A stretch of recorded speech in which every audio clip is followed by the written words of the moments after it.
Donc je m'appelle Jean-Philippe Brasseur, je suis responsable formation et je m'occupe des projets ici au centre de support télématique depuis 12 ans maintenant. Et donc dans ce cadre-là, j'ai donné des formations PMTIC depuis 2002, depuis le début de la programmation PMTIC.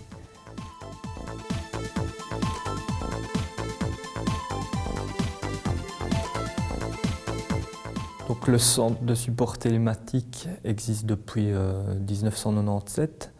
C'est le premier espace public numérique ici en Wallonie. On y dispense donc des formations vers le tout public, vers les citoyens, qu'ils soient demandeurs d'emploi, les seniors, les enfants. Donc de la formation vers le grand public, de la formation, puisqu'on est un service communal, de la formation vers nos collègues directs qui sont des agents communaux. Et alors, donc nous sommes le service informatique de la ville, donc et à ce titre, on gère toute l'informatique, les sites internet, les différentes applications, etc., avec des techniciens, en plus des formatrices et de la responsable. On gère toute l'informatique de la ville de Marche.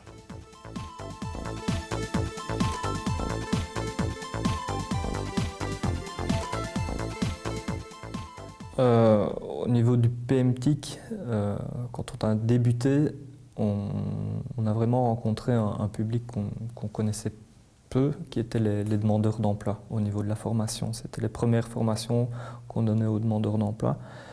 Et ça nous a permis vraiment de nous confronter aux difficultés, fragilités de certaines personnes. Et au niveau de la formation, c'est surtout l'aspect social et des rencontres qui m'a véritablement marqué. Plus que la formation en elle-même, c'est vraiment la rencontre vers le public cible qui m'a marqué. Oui.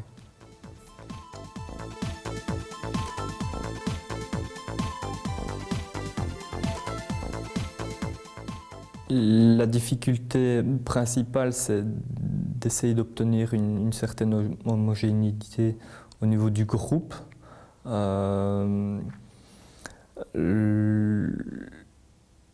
L'autre difficulté, c'est de faire passer toute la matière dans le laps de temps qui est imparti. Pour moi, ce sont vraiment les deux difficultés principales.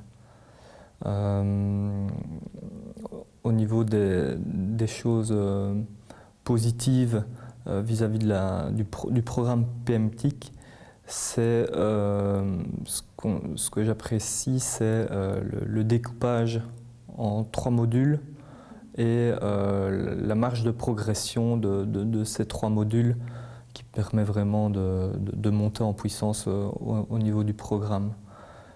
Et dans ces modules, la flexibilité qui est offerte aux formateurs au niveau du contenu notamment, enfin de la préparation du cours et de la façon d'atteindre les objectifs.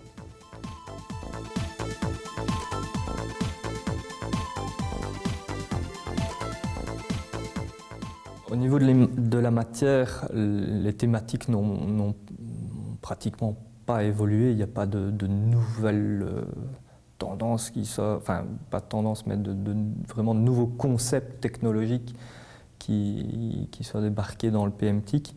La plus grosse évolution, elle s'est faite au niveau du contenu de la partie Internet, puisque d'un début, donc on est dans les années 2002, on est déjà dans la fin du Web 1, on passe au Web 2 et puis l'arrivée des réseaux sociaux avec des matières plus sensibles comme la protection de l'image, des choses ainsi, l'arrivée des réseaux sociaux. C'est vraiment cet aspect-là qui a le plus évolué à l'intérieur du programme, quoi.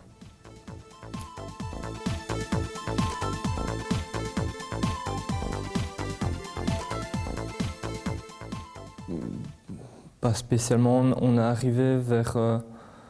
le problème, c'est qu'on arrive ici, après 10 ans de programmation, avec des personnes donc, qui viennent, ce sont je ne vais pas dire ce sont les dernières personnes à former, c'est le dernier bataillon. Beaucoup de monde est déjà passé, on a déjà rencontré beaucoup de gens, donc ici on est en train de toucher vraiment les personnes qui en voulaient le moins. Et donc là, ça devient difficile aussi à entretenir la motivation, essayer vraiment de leur donner confiance, c'est vraiment ce qu'on essaie, de leur donner confiance vis-à-vis des technologies, de ne pas la craindre, de ne pas avoir peur.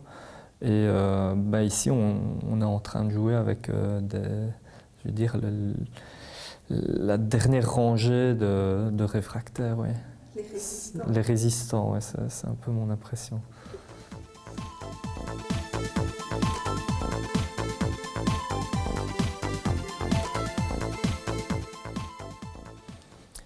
Donc, au niveau du dispositif global, donc j'ai parlé donc, du découpage en modules qui s'intensifie dans le temps. Au niveau en tant qu'opérateur, un des points positifs, c'est le mode de financement qui, je trouve, est très bon. Donc, au niveau des points faibles, c'est ce qu'on a dit au niveau du timing et parfois la difficulté d'aller chercher le public aussi. On travaille beaucoup avec les partenaires locaux qui travaillent dans la réinsertion socio-professionnelle, mais c'est parfois difficile, il y a certaines zones où on a moins de public et parfois on se demande si ces gens viennent vraiment de façon très motivée ou bien si c'est par obligation, etc. Donc là on rencontre des personnes aussi qui justement qui ne sont pas très motivées et on obtient parfois de l'absentéisme, etc. Et au niveau des groupes, c'est quelque chose vraiment qui est très difficile à gérer pour le formateur, quoi. Ça, c'est quelque chose qu'on a vécu aussi durant ces années. C'est quelque chose qui revenait, c'est parfois des absentéismes fréquents.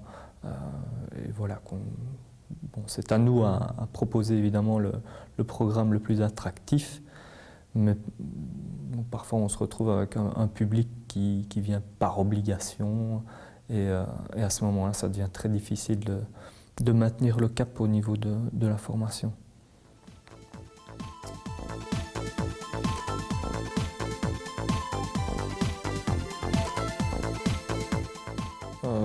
Je n'en ai pas des anecdotes, je n'ai rien qui me revient comme ça de particulier par rapport à une personne. Par contre, il y a quelque chose dont je me souviendrai toujours. C'est vraiment avec certains groupes où il y avait quelque chose qui s'était déclenché. On n'est pas dans une grande ville, donc on connaît les gens. Ça a permis de lier vraiment des liens d'amitié avec certaines personnes. Et vraiment la récompense pour le formateur à la fin d'un cycle, eh bien c'est que les gens vous font parfois des petits cadeaux, ils se rassemblent en cachette, ils vous font un petit cadeau ou ils préparent un apéritif après la dernière journée de formation. Et ça, c'était vraiment quelque chose de très très chouette. Je l'ai vécu plusieurs fois, c'est vraiment pas mal.